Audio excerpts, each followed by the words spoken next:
We humans don't necessarily make good decisions. Most often, we make convenient decisions over good decisions. And I'm sure you have at some point chosen convenience over merits. This persistent dichotomy between the good decision and the convenient decision is faced at all times. For example, using a personal vehicle to commute versus using a public transport, or eating pre-packaged food versus cooking a fresh meal. So obviously, when it comes to money and investments, we face this dilemma as well. Choosing the convenient is always easier than choosing what is prudent or logical.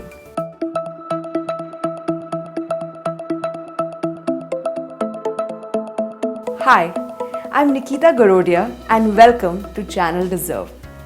In this video, we are going to talk about how you can identify and avoid situations where you're choosing convenience over what is good for you and what you should do to avoid making such costly financial mistakes. Let me tell you about situations where we often choose convenience over what is good for us and how we can avoid these situations. First, keeping money in bank accounts. Despite the low returns we get from savings account and bank fixed deposits, we continue to use them for convenience. Often, due to the inability to decide where to invest money, we may park large sums of money in our savings account. A good way to avoid this mistake and stagnate your investments is to maintain an emergency fund and a sufficient balance in your savings account. The remaining money must be invested depending on your goals, age, risk appetite, and return environments. When you receive a substantial amount, instead of keeping it in your bank, invest it by doing your own research or consulting an investment advisor. The second and most common practice is of following what our friends and family are doing.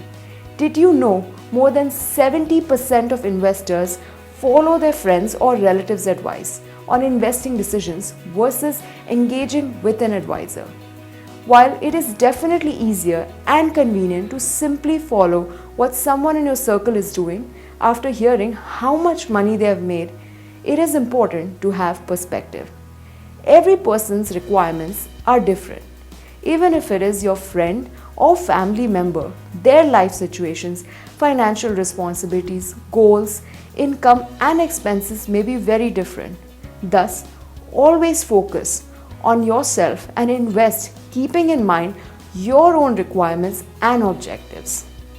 Oh, and also remember, timing in investments is also important. If someone has made good returns from an investment and recommends it to you now, not necessarily it will do well at the same time you invest. So, don't just rely on what others recommend. The next one is searching the internet and relying on lists of top investments to make investments.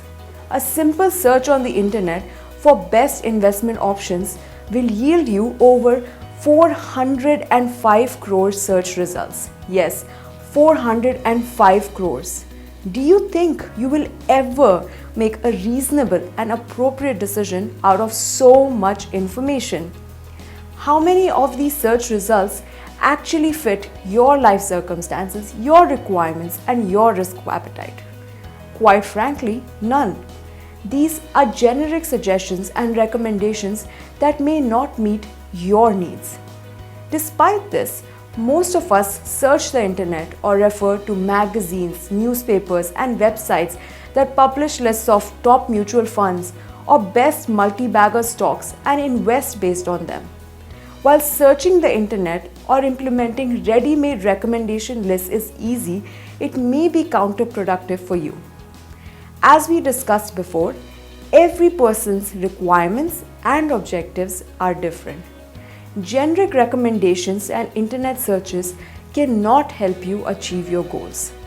Thus, always ensure your investments meet your requirements and the investment decisions are taken after factoring in your personal situations and doing in-depth research.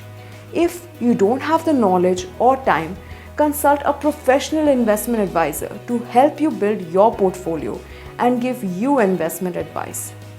The last one, and the most common one, is relying only on historical performance. Most of us rely on historical performance to gauge the quality of an investment product. For many, historical performance is the most popular metric for selecting instruments in the portfolio. Unfortunately, there is limited correlation between the past and future performance of the instruments. So, while it is easy to only rely on the past performance of an asset class, the right way to go about investing is to consider other factors such as the underlying instruments, the risks, future prospects, underlying businesses or instruments, and the reputation and reliability of the management of the asset class or instrument you are in. We at Dezerv understand that we often choose convenience over what is right, and therefore, while designing your investment strategy, we implement the integrated portfolio approach. Through the integrated portfolio approach, we make investing easy and convenient for you. But at the same time, none of the critical elements are compromised. Depending on your financial goals and risk and return requirements, we build a portfolio for you with the appropriate asset allocation with periodic rebalancing. So you no longer have to choose between convenience and what is right for you. Our platform has made the process of doing what is right for you convenient. Hope you found this video useful. And if you have any questions, please put them down in the comments below and my team and I will address them for you.